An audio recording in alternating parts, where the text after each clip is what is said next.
পেছন আমার সামনের দিকে পিডিসিএলটা পেয়ে যাবি। অতি হালকা করিও। ওই দেখো সামনে দেখতে পাচ্ছ, ওটা হচ্ছে সাগরদিঘি পিডিসিএল, যেটা বলছে সাগরদিঘি থার্মাল পাওয়ার প্ল্যান্ট। তো সেই থার্মাল পাওয়ার প্ল্যান্টটা কিন্তু রয়েছে, আসল রয়েছে মণিগ্রামে, যদিও এর নামকরণ হয়েছে সাগরদিঘি, কারণ মণিগ্রামের যে ব্লক সেটা হলো সাগরদিঘি ব্লক, এবং এর যে বিধানসভা সেটা জঙ্গিপুর বিধানসভারই অন্তর্গত। এটা জঙ্গিপুর লোকসভা, ও জঙ্গিপুর লোকসভা, জঙ্গিপুর বিধানসভা, সাগরদিঘি বিধানসভা। আর সাগরদিঘি ব্লক, ব্লক মানে কি তাহলে বিধানসভা বলছে নাকি বাংলাতে? ব্লক মানে বিধানসভা। ও ব্লক মানে হচ্ছে বিধানসভা। যাই হোক, মানে ইংরেজি আচ্ছা, বাংলার মধ্যে কনফিউজ হয়েছে। যেটা বললাম মণিগ্রাম হাই স্কুল যেটা আগে ছিল, এই জায়গাটাই মণিগ্রাম হাই স্কুল এখানে ছিল? এখানে ছিল। এখান থেকে মানে 1 থেকেই বর্তমান, তখনকার দিনে 1 থেকে 8 পর্যন্ত পড়াশোনা চলতো। হ্যাঁ, সেটা আমার বাবার দাদুদের আমলের ঘটনা, সেটা থেকে আমার বলতে পারবো না, কিন্তু আমি এখানে স্কুলের ভগ্নাংশ আমি দেখেছি, মানে ইট কুড়িয়ে নিয়ে গিয়েছিলাম। বাবারে, ইট কুড়িয়ে নিয়ে গেছিল এখানে? হ্যাঁ, মানে কোথায় ছিল ইটগুলো? কোথায় ছিল?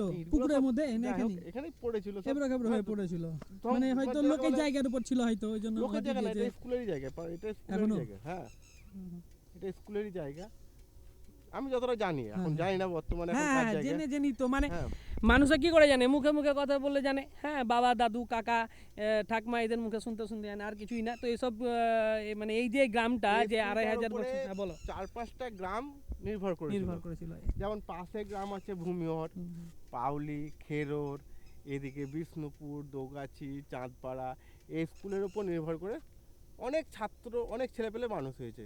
কিন্তু বর্তমানে এই স্কুলের অবস্থা খুব খারাপ। এখন কটা গ্রামের আশেপাশে ছেলেপেলে আছে?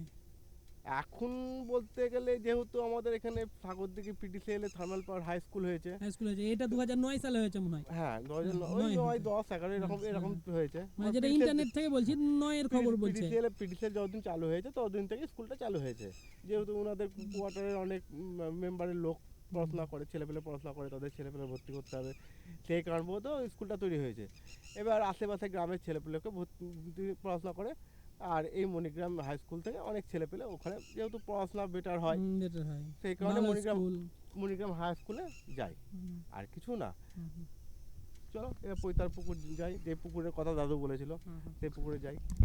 তো আর একটা কথা বলে দিই, যে সামনে যে বড় বড় ট্যাঙ্কিগুলো দেখছো, ওই যে জল ট্যাঙ্কিগুলো, ওইগুলো কিন্তু সব সাগরদিঘি থার্মাল পাওয়ার প্ল্যান্টের ওই অন্তর্গত।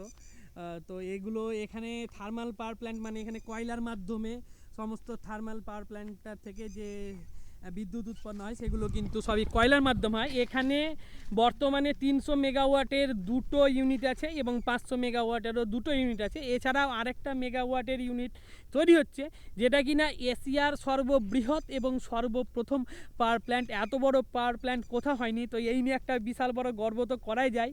আর গত 15 বছর আগে মণিগ্রাম যতটা উন্নত ছিল, সেই হিসাবে আজকের মণিগ্রাম দেখতে গেলে অনেকটাই পার্থক্য, আকাশ পাতাল পার্থক্য। তো সেই হিসাবে মণিগ্রামটা আপনাদের ভিজিট করাই যায়, আপনারা আসতে পারেন মণিগ্রাম। আমি বললাম যে রেল মাধ্যম দিয়ে আসা যায়, তো যার জন্য আপনাকে আজিমগঞ্জ হয়ে আপনি আসতে পারেন।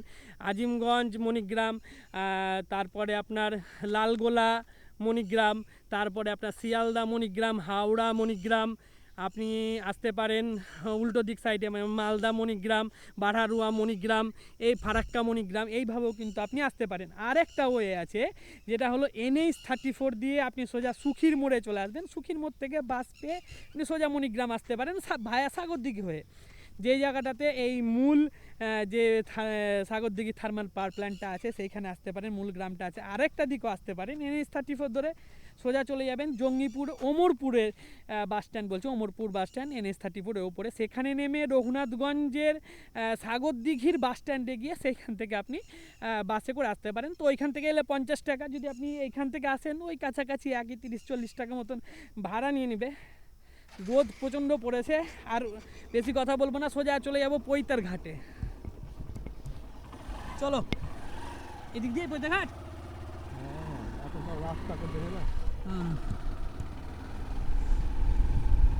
ওই দেখো, ওইটা হচ্ছে সব পিডিসিএল কিন্তু বাউন্ডারি, পুরোটা পিডিসিএলের বাউন্ডারি, দেখো পুরোটা। ওই দেখো তিনটে ওখানে চিমনি রয়েছে, তিনটে। একটা চিমনি মনে হয় চালু হয়নি নাকি? একটা চিমনি তৈরি হয়েছে, তৈরি হচ্ছে একটা তৈরি হচ্ছে, একটাতে 300 আছে, সামনেরটাতে আছে 300 মেগাওয়াট করে, 300 মেগাওয়াটের দুটো পাওয়ার প্ল্যান্ট, আর 2 নম্বরটাতে বা মধ্যেরটাতে আছে 500 মেগাওয়াটের দুটো পাওয়ার প্ল্যান্ট। এখানে কি সদাই মামার বাড়ি?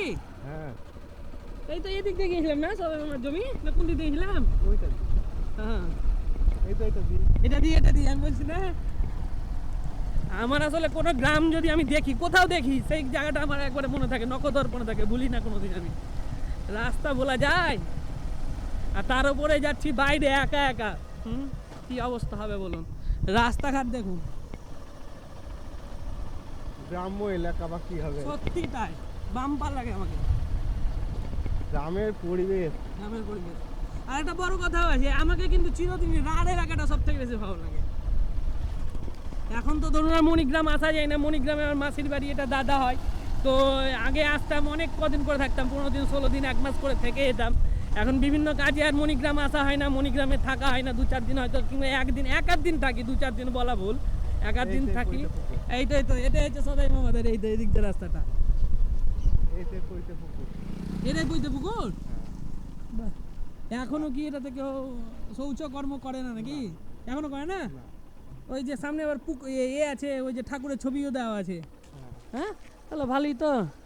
সামনে দেখুন ঠাকুরের ছবি লাগানো আছে ওখানে। জল নাই আসলে, রাঢ়ের পুকুর তো জল থাকা সবসময়তে অসম্ভব ব্যাপার হয়ে দাঁড়ায়। যেগুলো খুব গভীরতা আছে সেই পুকুরে শুধুমাত্র জল থাকে, তাছাড়া জল থাকে না। এই সব জায়গাতে, এই পুকুরটাতে কিন্তু সহজে মানুষ কিন্তু নামতে চায় না, মানে কোনো ধরনের শৌচকর্ম কিংবা ধোয়া, কাপড় চোপড় সেগুলো ধোয়ার জন্য করে না। তাই তো, দুর্গা মাতা ও কালী মাতার আশীর্বাদ ঘাট নির্মিত 25শে বৈশাখ 1417 ইংরেজি 2010 9/5। উদ্যোক্তা রামলাল রাজমল্ল ও তপন গাঙ্গুলি সহযোগিতায় গাঙ্গুলি পরিবার সমূহ। এটা বড় করে একটা তুলে নিই।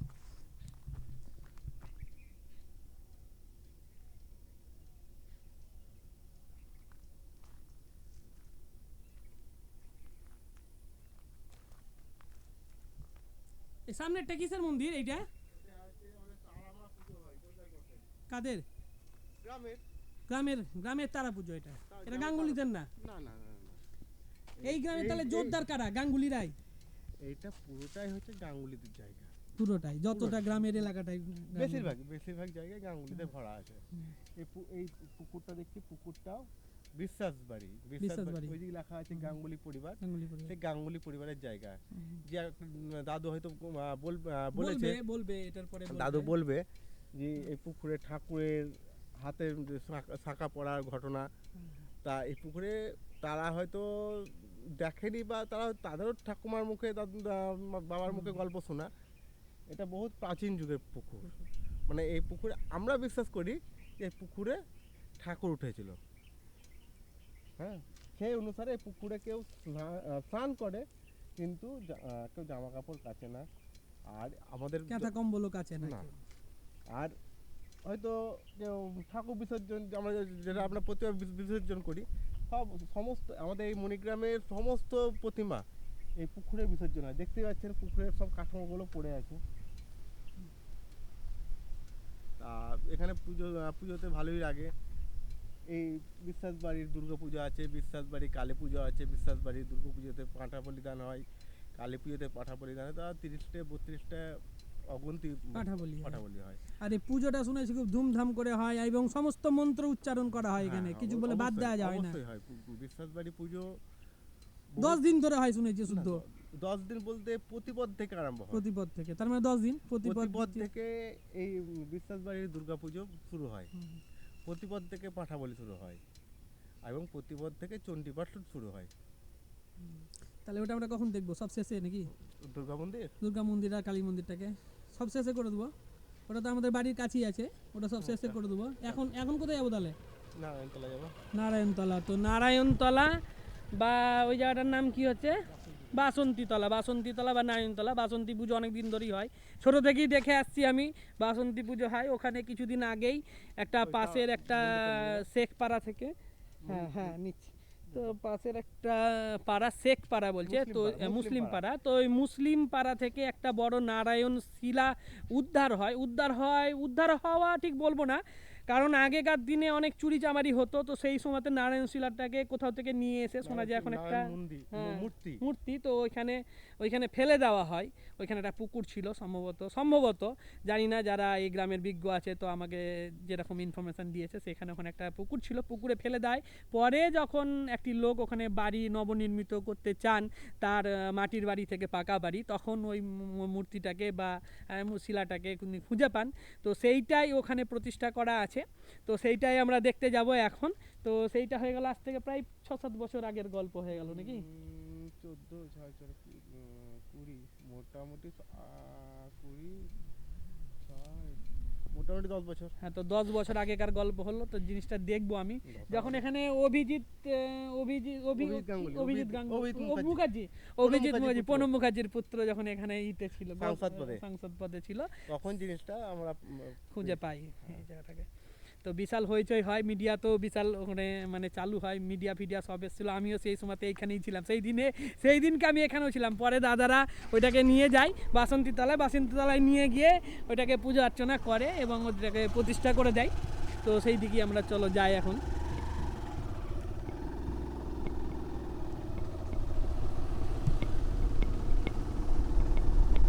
তুলে নিয়েছি।